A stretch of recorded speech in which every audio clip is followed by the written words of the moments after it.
Welcome to AnimeCons TV. We're your source for reports and discussions about AnimeCons and other fan conventions. I'm Patrick Delahanty. Every month, AnimeCons TV takes a break from our regular episodes to respond to your questions and comments. Let's start this off with emails. David wrote, I loved listening to Patrick talk about the great paradox that was Providence Anime Conference. It was like hearing about a concert that only 5 people showed up to, but those that went were blown away and got inspired to make a band of their own or do something with music. It's unfortunate what happened to PAC, and everyone who went or watched Patrick tell his point of view can only wonder what could have been. As for Patrick's question if a convention like PAC could work today, I say yes. Sure, there are more cons than when PAC came out, and they have matured over the years, little to no glomping, less character panels, or other middle school antics, but there are a good amount of adult convention goers that want to just be with other mature adults outside of a bar, 18-plus panel, or hentai screening. The main problem nowadays with the 21-plus con would be people getting too drunk and the increased chances of sexual harassment. There would also be some people wondering why there isn't a dedicated hentai screening room since it's a 21-plus convention, but that's more of a complaint. Well, that's what I think, and keep up the good work for the website and videos. From David. P.S. Patrick mentioned that the average con-goer has changed since PAC happened. I think it's because a lot of those that were doing immature antics then have grown up somewhat and don't do it anymore. Well, that may be true. People have grown up, but then there's also new people coming into the fandom. As for the problems with the 21-plus con, you say people get too drunk, increased chances of sexual harassment. I mean, that can actually happen at regular conventions. Yeah, 21-plus con might encourage it, but that really wasn't what PAC was about. And the hentai screening, I mean, if you want to have a hentai screening room at a 21-plus con, sure, go ahead. There's no reason you can't. But that's not what PAC was. And that was part of the problem. Because when we said it was a 21-plus con, a lot of people assumed, oh, it's all drinking and it's all porn. It's not what it was. It was just to get away from the kids. And so that's one of the problems we had conveying. I mean, we can't call it an adult convention because that implied it's adult themed.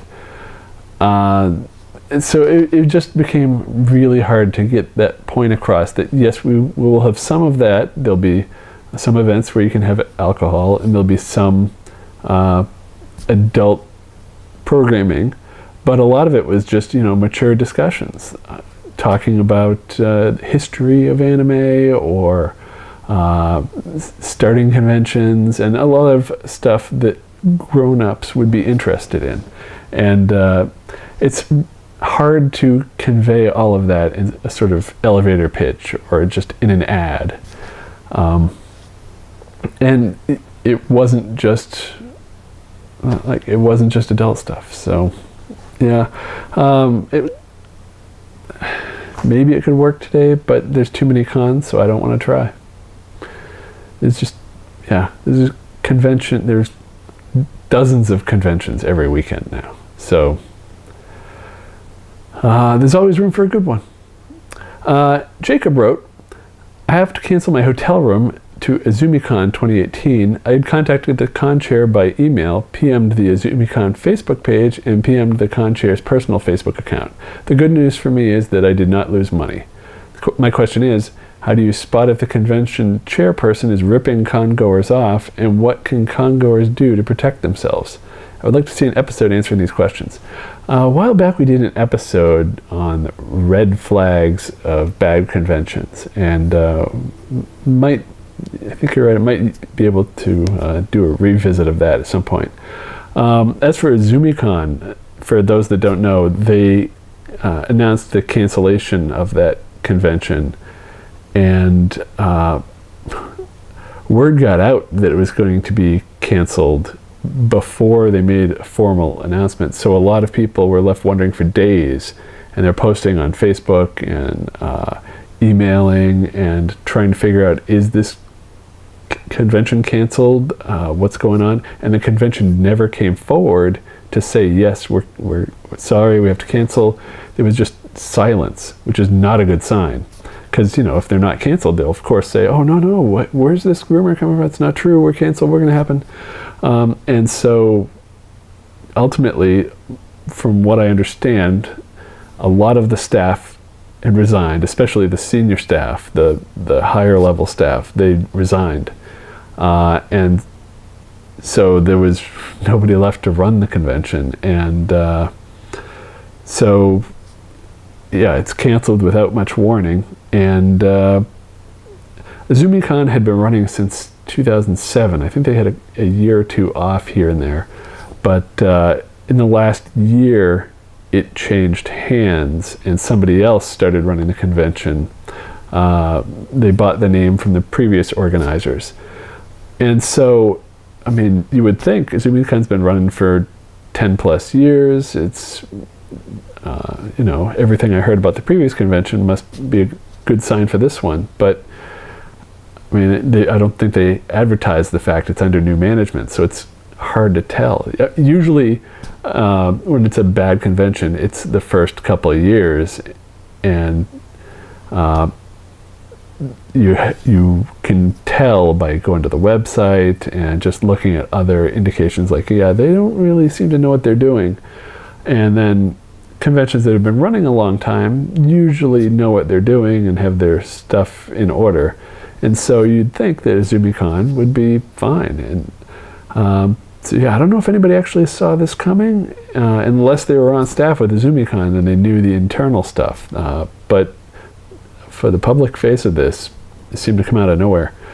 And so yeah, there's things you can do to try to avoid bad conventions or conventions that might cancel. And yeah, I think we'll revisit that in an upcoming episode. But yeah, this one would have escaped us. I mean, I don't know if anybody saw this. So James writes, "Dear AnimeCons TV, hello. First, congratulations on reaching 1,000 subscribers and on to another 1,000. I want to say that I agree with what Sketch said in your last feedback episode on preferring dubs. So do I, and occasionally I don't mind a sub-anime like Full Moon O Sagashite. It was a cute and wonderful anime. I'm glad now that Twin Star Exorcists is getting dubbed, but I have to wait for those episodes to build in number, as that anime is 51 episodes long. I loved Doug's episode on keeping a convention interesting and trying out new panels or ones hosted by guests that are offering a new perspective on the subject matter. His tips are invaluable. I also loved his con report on Otakon. I loved his concept of quest items to look for in the dealer's room. That's something I'm going to try in future cons. I would also have loved to see that Dragon Ball booth that he showed in his video, even though I'm not a big DBZ fan. I wish more vendors would make booths that stood out like that. I'm sad that I missed this Otakon to see their improvements, but I want to return someday. Before I end, please give a special big thanks to Doug for his last 2 videos. They were awesome. Till next time, this is friend and follower, Anime Otaku, James the White Kiba. P.S. I'm in the middle of My Hero Academia Season 3, and I find it to be the most engrossing season yet. I hope it goes for another one. Yeah, I haven't seen those shows. I really need to watch more anime, but I haven't had a lot of free time lately.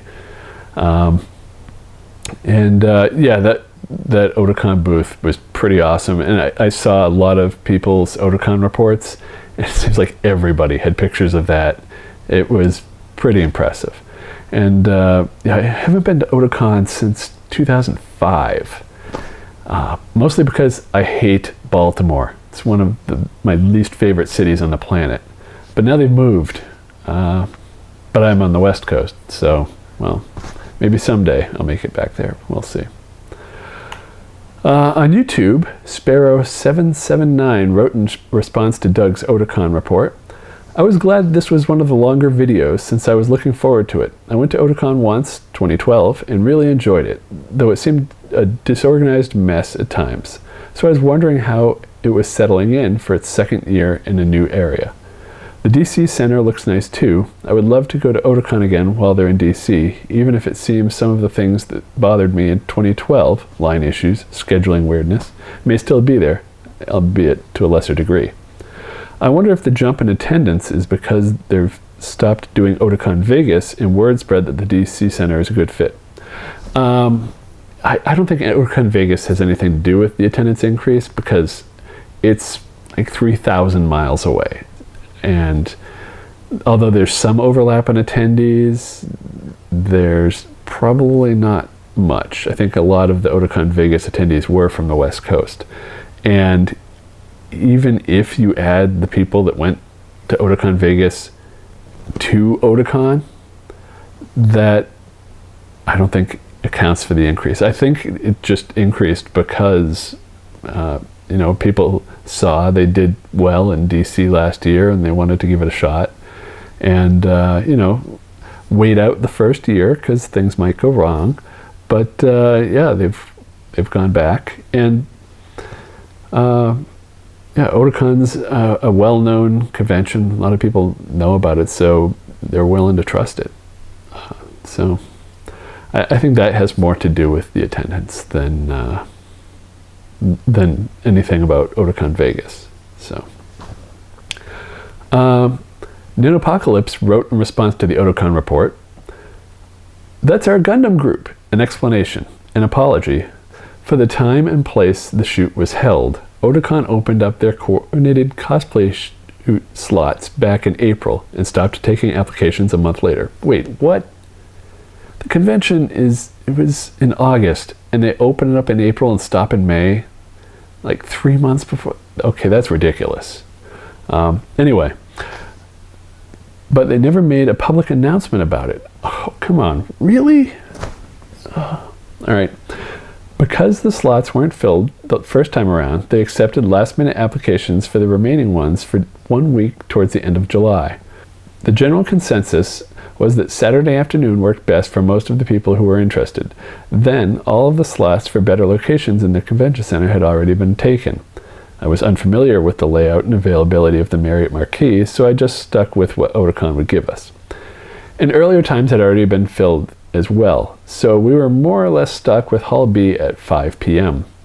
Additionally, I did little to promote the shoot outside of a Facebook group set up for previous Gundam cosplay meetups at Otakon, and hoped that having our shoot listed on the schedule would be enough. So I agree things could have been handled better, and I'm sad that inadequate planning may have led to the group being so small.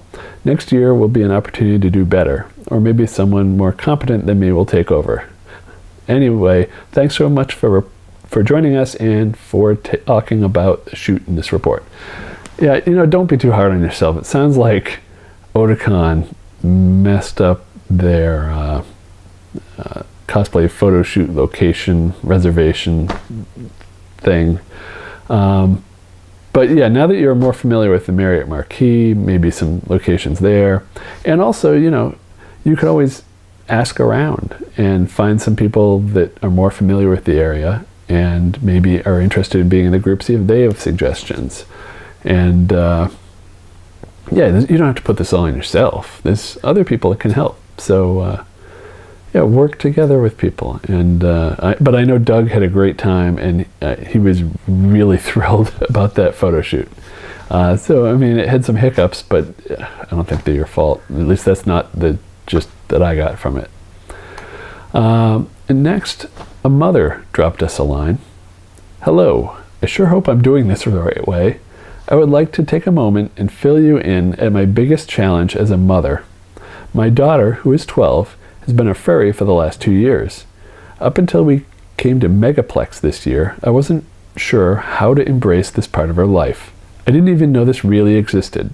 I've always allowed my girls to follow their dreams and passions and tried very hard as a mother to support them. I came from a very unsupportive family and knew as a mother that I wanted to do better. So here we are, at a furry con, having a blast.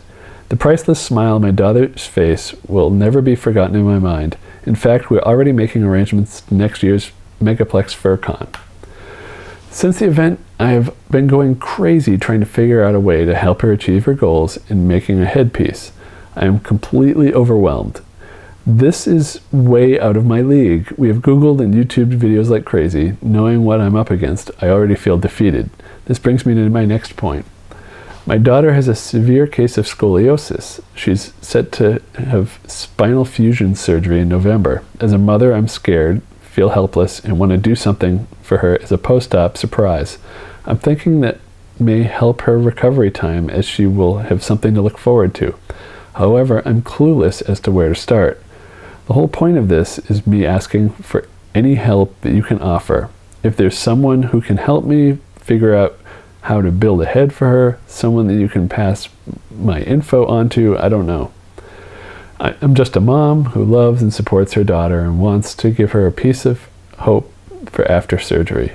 She wants to get involved and I want to support her. Please, please, please feel free to reach out to me. You can email me back or call me.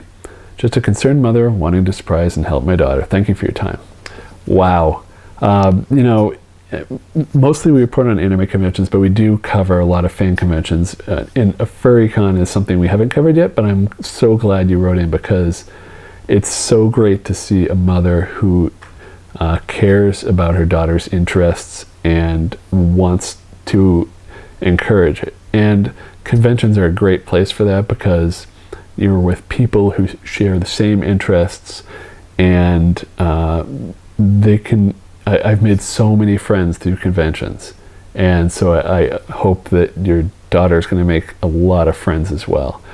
And I hope I hope the surgery goes well, and I love your idea of giving her a headpiece that she could wear to the next convention. And I see you already Googled and YouTube videos, and that's actually what I was going to recommend, because I know there's a ton of videos out there for anything cosplay, whether it's just making an outfit or doing armor or doing a furry head. And I don't have anybody to refer you to specifically, but I do encourage you to give it a shot and watch a bunch of these videos and find some basic ones. And I know for these sort of heads you need a lot of foam, and then you cover it in the fur, and you add the details with the eyes and the ears and whatever you want to do. And so I have made some actual mascot heads for some of my costumes, and I did different ways for each one, and it was all just a learning experience. And so I absolutely encourage you to just try it. And you'll come out with a version 1, and it might not be great, but then you can do a version 2 and it'll be better, and then maybe another version and it'll be even better. And this is something you can work together with your daughter, and it's a great project. It's a little bit of a maker project, and so you can surprise her with version 1 and say, hey, I learned some stuff, and she may know some stuff because she's into the fandom, and so maybe you can work together on the next version. And so every year you go to this convention, or every convention you go to, you could have an improved version. So, and then maybe when you get to the head to where you like it, you could work on other parts of the costume. And so, yeah, just try it out, and good luck, and I hope you have fun. And maybe I'll do a cosplay episode on making mascot heads at some point, because we'll see. On Twitter, UFO Sparrow asked, you guys have plenty of cons dating before the 90s. How do you verify those or add to the list if the con is no longer running? Or verify the dates of early years for some cons that are still going? That's a great question. On fancons.com, we have conventions going back to 1936. We have the first ever fan convention. It was a sci-fi con. I think it's called the first sci-fi con or something. Basically, it's an early version of PhilCon. And then we've got every WorldCon listed back to the 30s. And so, how did you get that info? Obviously, they didn't have websites back in the 30s. Well, here's the secret. Where is it? Time travel. So I just went in the DeLorean back to all those conventions and found the info. And yeah, got a hoverboard too. Man, you should see those conventions in the future. 2015, crazy. Okay, no, seriously. For some conventions that have passed, but they were online, on the web, I've been able to use the Internet Archive. That's a website at archive.org. You can put in a website address and see what a web page used to look like. And so I can actually go back to a lot of conventions and see who was on their guest list, what their hotel was, and what other information they were asking. And so I use the Internet Archive extensively. Some other conventions predate the web, but there's still information on the internet about it. And I can use the Usenet archives. Before there was the web, there was something called Usenet news groups. And it was just text, essentially a giant forum where people all around the world could go and make public posts and discuss things in different threads. And so on some of the anime news groups, people such as Steve Pearl would post information about these conventions as they were happening in the late 90s and in the early 2000s. And so that's been a great resource. I've referred to so many of Steve Pearl's posts, finding information that he would post about a lot of these really old conventions. And then for conventions even older than that, a lot of conventions post history on their website, like Worldcon had their full history listed on their site, and so I was able to use that to build up our database. And then there's some other resources. There's I think it's Fandom Lore or something, where they list a bunch of conventions that, especially sci-fi cons, that have taken place going way back. And also another resource I've used, I could find old Starlog magazines. I've actually looked through old Starlogs, and you can actually find all these back issues way back into the 70s. Every issue of Starlog, I think, is on the Internet Archive, and they're posted as PDFs, so you can flip through, and they used to have convention listings in there, and so I can look through and be like, oh, there's a convention, and I can put the information in. The problem with that is a lot of those conventions that are listed say, for more information, write to P.O. Box such and such, Tampa, Florida, but it doesn't say where the convention would be held. It just says TrekCon Tampa, and it has the dates. It doesn't say where. And I can only list a convention if I have the dates and the location. And just Tampa isn't good enough. I need like a hotel. And that's another issue. A lot of these old conventions are held in locations that don't exist anymore. And so quite often I've had to, especially for all those Worldcon ones, there's some old New York hotels that are long gone, but I can Google them, and sometimes I can find information like, oh, this hotel became this New Yorker hotel got bought by this chain, which got bought by this, and now it's this. Or I can find an old address listed. Somebody might say, oh yeah, the such and such hotel at 123 street name. And so just Googling the name of the hotel, sometimes I can find old newsletters from some unrelated group that says, oh yeah, we've got our annual meeting at the Howard Johnson's at this address. Like, there's the hotel I'm looking for, there's the address, and then I can put the GPS coordinates in. Another thing, one of the craziest ones, I was looking all over, I don't remember which convention this was or what even the hotel was, but I was looking all over trying to find any idea of where this hotel was located. And I found on an image search a postcard, and the postcard had the address of the hotel. And so with the postcard, I was able to see what the hotel looked like, which is kind of cool. Back in like the 50s or 60s, and then the address was there, and I was able to get the GPS coordinates and put it in. And so sometimes it's a real challenge. One of the biggest challenges I have, though, is finding locations for conventions in Asia, especially Japan and China, because I'm trying to Google the location, but it's in Japanese or Chinese. I've actually had my friend Jekka from the Chibi Project help out with some locations for some Japanese conventions, because she's fluent in Japanese. Anyway, so I use every resource available, and flipping through old star logs is pretty fun anyway. Seeing what people are saying about that new Star Wars. Also, _Ruben wrote, I've been working some long days and nights. Your podcast has been a huge part of keeping what sanity I have. Heart. Thanks, Ruben. Glad to hear it.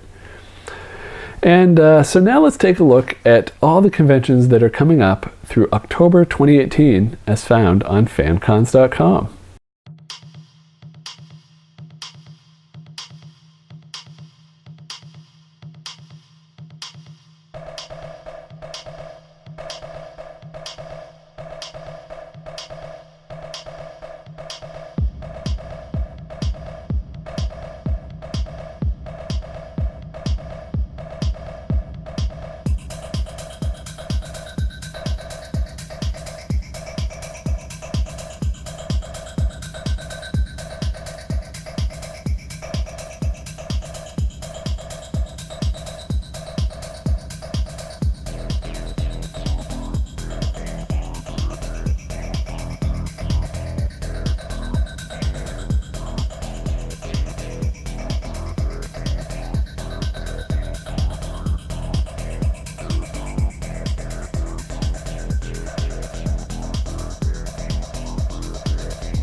Coming up in the next month on AnimeCons TV, Crunchyroll Expo and SAC Anime are both on Labor Day weekend, and they're both in California.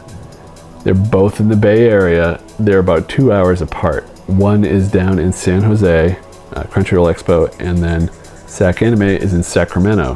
So it's like a 2-hour drive. I don't know why. Crunchyroll Expo decided they wanted to be on the same weekend. Probably the only date available, but so somehow I'm going to try to report on both of these conventions. We'll see how that goes. However, Crunchyroll Expo has informed me that they won't allow video recording within the convention center. We're a video podcast. We're on YouTube. The rule's not anywhere on their website, but they told me when I applied as press that nobody's allowed to record video inside the convention center unless they have a union camera crew, which we do not. And I imagine anybody trying to do Snapchat and Instagram stories does not. So I don't know what they're going to do about that.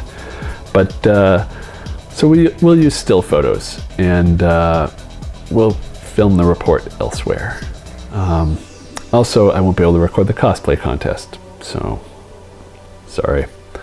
But yeah, I'm planning to be at Crunchyroll Expo on Saturday and SAC Anime on Sunday, and we'll see if I can work that out so that works.